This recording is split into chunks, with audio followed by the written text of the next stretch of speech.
Hi, and welcome to Happy Holidays, podcast number 2. This one's titled The Beginning. It's about finding Thomas and getting the wheels in motion. Stay tuned next week on October 18th. Podcast number 3 will be up. Enjoy. In addition to looking for Thomas, we're also submitting a request to Chapman University for the use of their film equipment, which is a standard procedure for filmmakers here at the school. Last night, I was up till like 4 trying to figure out if we can fix this, but I guess we can't. We got the audition room secured for Sunday for auditions for redoing Thomas, and hopefully we can get a bunch of people to come. Of all the characters to quit, it really would be Thomas that would quit. Like, if you think about the scripts, like, Thomas is like the emo kid who likes to like be like, oh, it's all about me. I got some names. Here, let me call this guy. Sunday, what time should I tell him? Hey, Aaron. Hey, what's up? It's Bridget. Do you know any guys? I have a random question for you. And do you think you'd have time? Yeah? Okay, great. Yeah? Do you think I can get his number?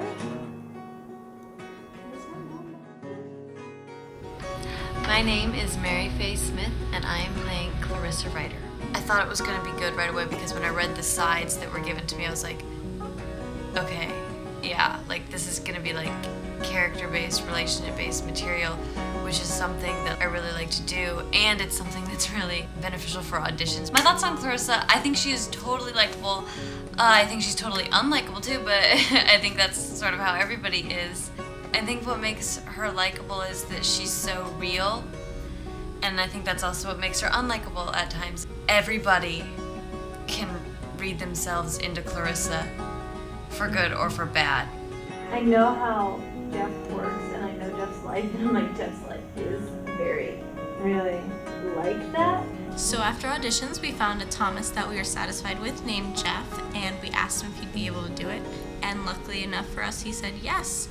And other than that, things are going perfectly according to schedule. Clarissa is going through that time that we all go through where it's like, oh shit, I'm not a kid anymore, but I'm not an adult. When do I stop saying when I grow up?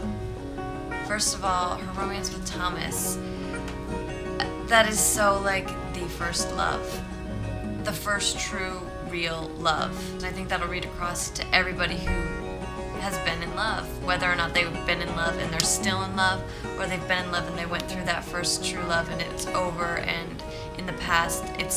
Everyone has that, but usually that first love happens very early on in life and people change and the love is still there, but maybe the connection isn't. And so I think that's sort of what the relationship and the love with Thomas represents. And with Charles, it's like falling in love again, or wanting to fall in love again. And every time that you find someone new after your first one, you can't help but think about and compare it to that. And that's what you base all of your future love or relationships off of. Clarissa is basing the love that she has for Charles off of the love that she had for Thomas, whether it's for good or for bad.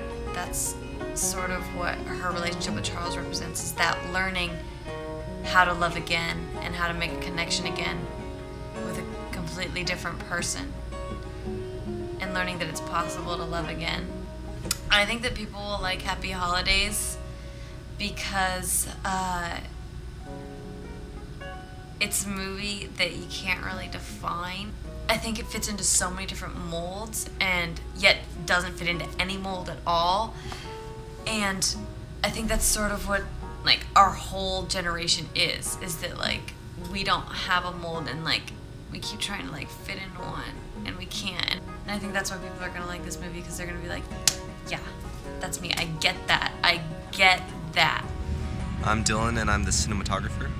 Before Happy Holidays, I did a lot of just action sport videos and nothing really serious besides a project last year called Babel, which I was the assistant cinematographer. I decided to work on Happy Holidays because it looked like a pretty ambitious project, and she asked me straight off to be cinematographer. That was pretty cool.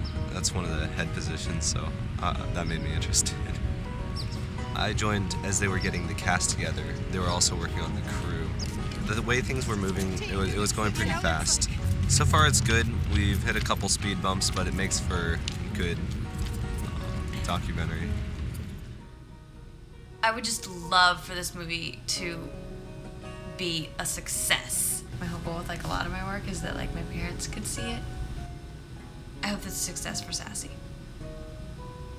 because I think that she deserves it because she's put in so much hard work into this. This project definitely has the possibility of making it into the film festival circuit, and with the right support and people like it, it could move on from there and maybe become a full independent film in theaters.